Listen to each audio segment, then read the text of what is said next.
성경 말씀 함께 보겠습니다. 마태복음 14장 13절부터 15절까지 말씀 저희가 함께 보겠습니다. 16절까지 함께 보겠습니다. 마태복음 14장 13절부터 16절까지 말씀입니다. 함께 낭독합니다.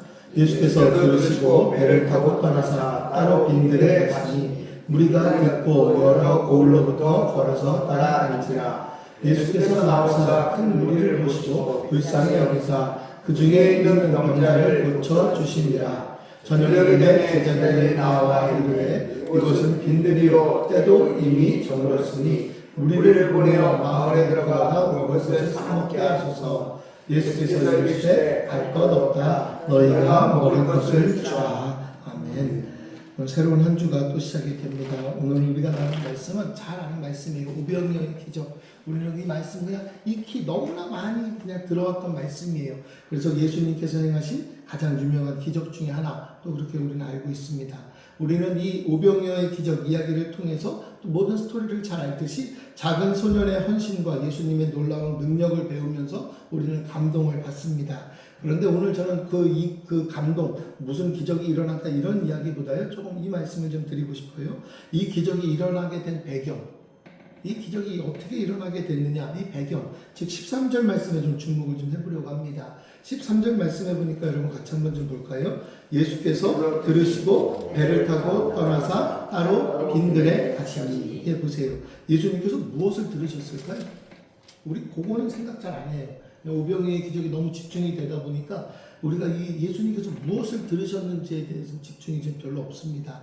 이 어떤 소식을 들었냐면 앞에 있는 12절 말씀의 소식을 들어요. 한번 같이 한번 볼까요? 요한의 제자들이 와서 시체를 가져다가 장사하고 예수께 아뢰니라.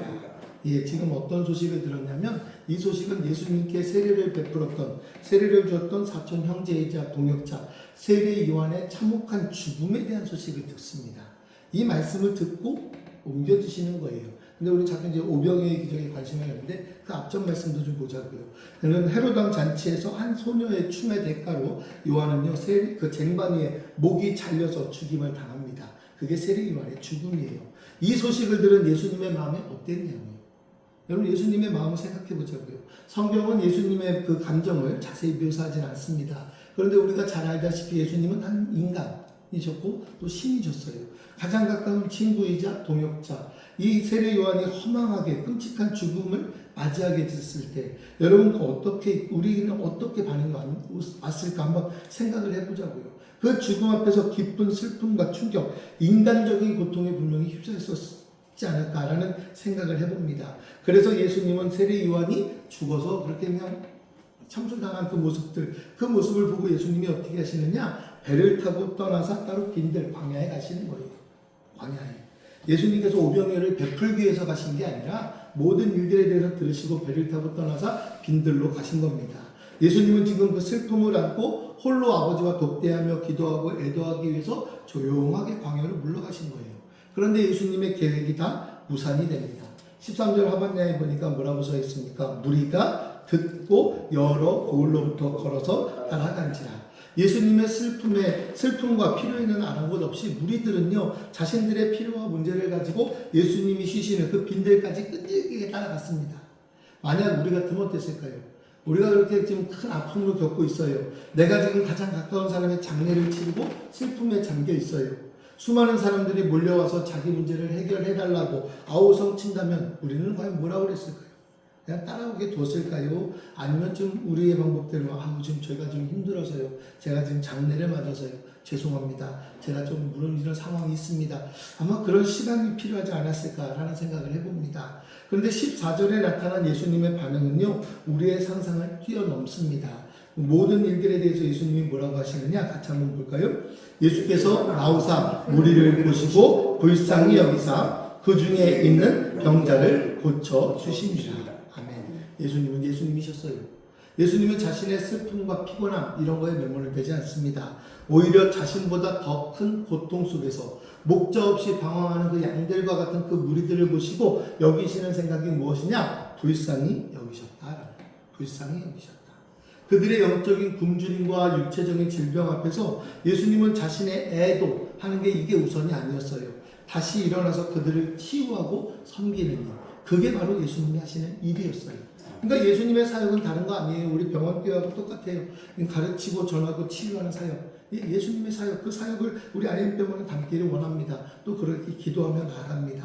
예수님께서 그렇게 시작하시고 날이 저뭅니다. 이제 우리가 잘 알고 있는 내용들이 등장을 해요. 제자들이 지극히 합리적인 제안을 시작해요. 이 제안이 그냥 나온 제안이 아니에요. 예수님이 모든 것들에 대해서 세례요한의 죽음까지도 알고 계시고 이 모든 병자들에 대해서 고쳐주시고 예수님 힘드실 텐데 어떡하지? 그런 이야기에서 합리적인 제안을 시작해요. 15절 말씀 같이 한번 볼게요. 저녁이 되매 제자들이 나와 이르되 이곳은 빈들이요 때도 이미 저물었으니 무리를 보내어 마을에 들어가 먹을 것을 사 먹게 하옵소서. 주님 이제 할 만큼 하셨어요. 그 이야기였어요. 제자들이 귀찮아서 뭐 하지 마세요. 이렇게 잘못 이 성경을 해석하는데 아니요. 앞전의 상황 때문에 예수님이 힘들게 오셨던 그 과정들을 제자들이 이미 안다고요. 그래서 제자들이 예수님께 건의를 드린 거예요. 할 만큼 하셨어요. 여기 광야고요. 시간도 늦었어요. 이제 알아서 각자 해결하라고 하고 예수님 조금 좀 쉬시는 게 어떨까요? 이런 마음이었어요. 이런 거였다. 바로 그 순간에 예수님은 제자들에게 뭐라고 합니까? 그 지쳐있던 당신 자신에게 가장 불가능해 보이는 명령을 내리세요. 뭐라고 이야기하시나요? 16절 말씀해 보니까 예수께서 이르시되 갈 것 없다. 너희가 먹을 것 줘라. 여러분 이 말씀은 제자들을 당황하게 만든 말도 안 되는 명령이에요. 뭐 아무것도 없잖아요. 그들 수중에 가지고 있는 거 물고기 2마리, 보리떡 5개 끝이에요. 그러고 나서 17절 말씀에 보니까 뭐랍니까? 제자들이 이제 여기서 있는 거 아무것도 없다 우리. 아무것도 없는데 어떡합니까? 예수님 큰일 났습니다. 없습니다. 2마리밖에 없습니다. 이 오병이어의 기적 여러분 가만히 보자고요. 풍요롭고 준비된 모든 환경 속에서 일어난 기적이 아닙니다. 이 기적은요, 예수님 개인적으로 가장 깊은 슬픔, 탈진, 이 속에서 나오는 모든 기적들이었습니다. 환경적으로는 아무것도 없는 빈들, 시간적으로는 하루가 다 저문 저녁, 그리고 물질적으로는 고작 오병이어밖에 없어요.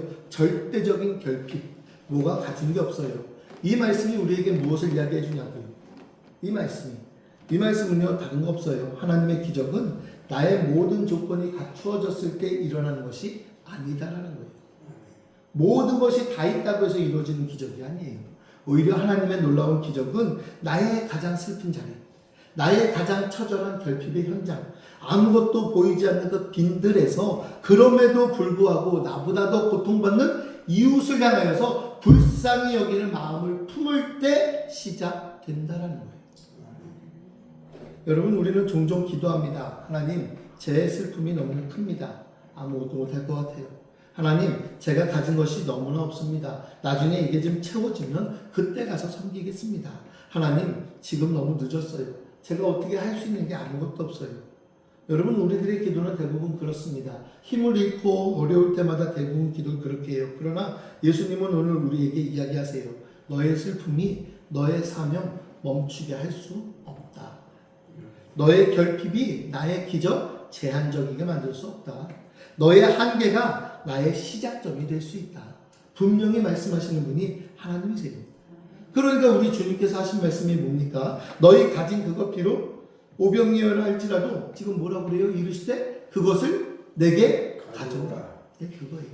여러분 힘들고 어려우세요? 지금 모든 상황들이 정말 내가 생각하는 대로 가지 않으세요? 주님께서 말씀하시는데 뭐라고 이야기하시는지 아세요? 같이 한번 볼까요? 그것을 내게 가져와라. 우리가 기도하는 이유가 뭡니까? 모든 문제와 어려운 일들에 대해서 주께서 말씀하시는 거예요. 내게 가져와라. 내게 가져와라. 여러분 어려우세요? 그렇다면 걱정 근심하지 마세요. 제가 말씀드리잖아요. 염려할 거면 염려만 하세요. 기도하지 마세요. 염려하면서 무슨 기도를 합니까? 말도 안 되는 일이잖아요. 기도할 수 있는데 왜 염려하십니까? 찬송만 그렇게 그냥 그럴듯하게 돌리지 말고요. 염려할 것 같으면 기도하지 마세요. 기도하면 문제가 해결이 되고 기도하면 우리 주께서 응답하시고 주님께서 내게 가져오라 하시는데 왜 염려하고 계십니까? 우리 여러분 한 주를 살아가는 데 있어서 더욱더 감사하며 하나님께서 분명히 이루실 일들에 대하여 기대하며 나가자고요. 기대하며 가자고요. 예수님께서 내게 가져오라 하시고 뭐합니까? 예수님은 그 오병이어를 들고 하늘을 우러러 뭐라고 하시냐? 축사하세요. 축사. 하늘을 우러러 축사하셔.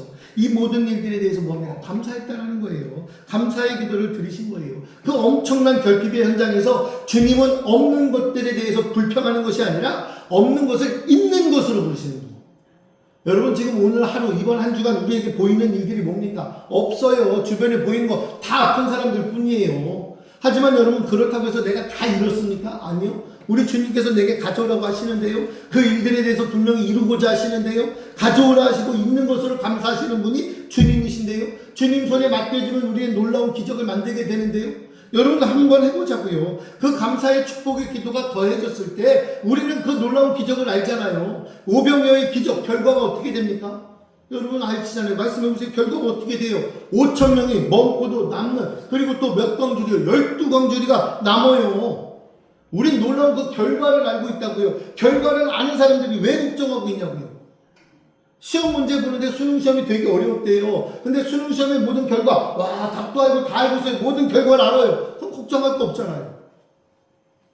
우리 이미 기도하면 하나님께서 응답하시고 기도하면 주께서 일하시는 거 알고 있다고요. 그런데 왜 우리가 염려, 근심, 걱정하고 있냐고요. 내려놓으세요.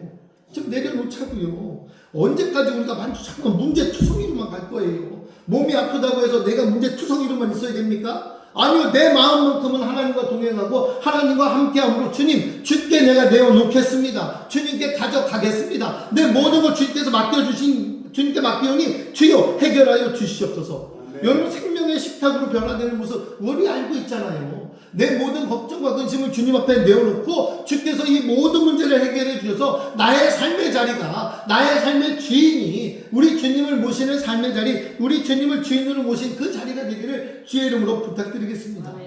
혹시 여러분 세례 요한의 죽음과 같은 그런 기쁜 슬픈 그런 광야에 놓여져 있습니까? 혹시 가진 것이 오병이어 뿐인데 어떡하지라고 이야기하는 절대적인 결핍의 빈들에 서 있습니까? 여러분 지금 우리가 가지고 있는 거 뭐냐고요? 슬픔에 주저앉아 있지 마세요. 결핍에 절망하지 말자고요. 우리가 넉넉하면 얼마나 넉넉하고 또 부족하면 또 얼마나 부족해요. 우리 주님께서 일용할 양식을 허락하신다. 주기도문에도 이야기하고 계시잖아요. 오늘 하루 여러분 힘들고 어려운 거 압니다. 하지만 그 일들로 인하여 그 무게가 우리를 짓누르는 것이 아니라 그 모든 힘듦과 어려움의 문제들을 주님 앞에 내어놓자고요. 주님 앞에 내어놓자고요. 주님께 가져가자고요. 주님께서 뭐라고요? 내게 가져오라. 예, 수고하고 무거운 짐진 자들아 뭐라고요? 다 내게 오라. 뭐가 필요해요? 가져가면 되는데. 그 자리에서 눈을 들어서 여전히 우리의 필요를 아시고 이웃을 불쌍히 여기는 주님의 마음 여러분 품자고요. 나 혼자만 잘 먹고 잘 사는 사람 되지 말자고요. 5,000명을 먹이고도 남을 수 있는 능력 있는 우리들이 되기를 주의 이름으로 축원합니다. 내가 가진 작은 거 오병이어라 할지라도 그것을 감사함으로 주님 앞에 내어드리잖아요. 그때 주님은 우리의 그 슬픔의 광야를 5,000명을 먹이고도 남는 풍성한 생명의 식탁으로 변화시키는 놀라운 기적을 행하실 줄로 믿습니다. 여러분 지금 우리가 힘들고 어려워요. 몸이 아파요. 남들이 가지고 있는 건강, 아니 우리는 그 건강에서 조금 더 잃었을 수도 몰라요. 하지만 그 잃은 것으로 우리가 불평하고 불만할 것이 아니라 주님 내가 이만큼을 잃어서 이제 이만큼이 남아있는데 이 남아있는 것을 주님 앞에 드리오니 주께서 5,000명을 먹이고도 남을 수 있는 놀라운 풍성한 식탁을 허락해 주실 줄 믿습니다라는 그 믿음의 기도를 하자고요. 여러분 한번 고백할까요? 하나님 저를 하나님께 맡기겠습니다. 예. 그랬을 때 여러분 기대하자고요. 하나님 오늘 어떤 일을 펼치실까요? 어떤 일을 펼치실까요? 생각해보세요. 어떤 일을 펼치실까요? 야, 나를 하나님 앞에 내가 맡겼어요. 하나님께서 어떤 일을 펼치실까요? 오병이어를 가지고 물고기 2마리가 그 보리떡 5개로 정말 5,000명을 먹이는 놀라운 역사를 만드셨는데 나를 주님 앞에 드렸다면 하나님은 어떤 놀라운 기적을 행하실까요? 상상해보세요. 그 일들에 대해서 상상해보세요. 마음 괴롭고 힘들고 어려운 일들만 되새길 것이 아니라 그래 하나님께서 나를 통하여, 하나님께서 내 자녀를 통하여, 하나님께서 내 가족을 통하여 이루실 일들, 상상할 수 없는 일들, 그 광야의 식탁에 참여하며 하나님의 그 기쁨 가운데 동참하고 놀라운 기적을 보며 체험해 나가는 저와 여러분의 삶이 되기를 주의 이름으로 부탁드립니다. 한 주간 여러분 어떻게 사시겠습니까? 선택은 두 가지예요. 불평하며 찌질하게 사시겠습니까? 염려하며 사시겠습니까? 아니면 기도함으로 하나님께서 역사하시는 그 역사하심의 그 현장 속에서 마음껏 증거할 수 있는 간증의 삶을 사시겠습니까? 저는 후자의 삶을 사시길 주의 이름으로 부탁드립니다. 힘들고 어렵다고 해서 기도하지 마세요가 아니에요. 기도하세요. 불평하는 것도 우리의 기도라고 했으니까 기도하세요. 그리고 우리의 모든 말도 하나님께서 들으시니 여러분 기도하세요. 하나님께 아뢰을 때마다 주께서는 우리가 기대하는 것보다 더 큰 것, 더 좋은 것, 최선의 것으로 분명히 응답하시고 하나님께서 만족하실 만큼의 것으로 우리에게 부어주실 줄 믿습니다. 내 욕심껏 구할 것이 아니라 하나님의 영광을 위하여 나아가는 한 주간, 정말 더욱더 빛나는 한 주간이 되기를 주의 이름으로 부탁드리겠습니다. 우리 옆 사람 있으면, 가까운 사람 있으면 한번 이렇게 자신 있게 선포해 보세요. 저의 한 주간은 빛날 거예요. 빛날 거예요. 네, 빛날 거예요. 빛날 거예요. 이러지 마시고 빛날 거예요. 확실하게 빛나세요. 확실하게 빛나세요. 우리의 한 주는 어떻게 된다고요? 빛날 겁니다. 거예요. 기도하겠습니다. 사랑하는 하나님 감사합니다. 이번 한 주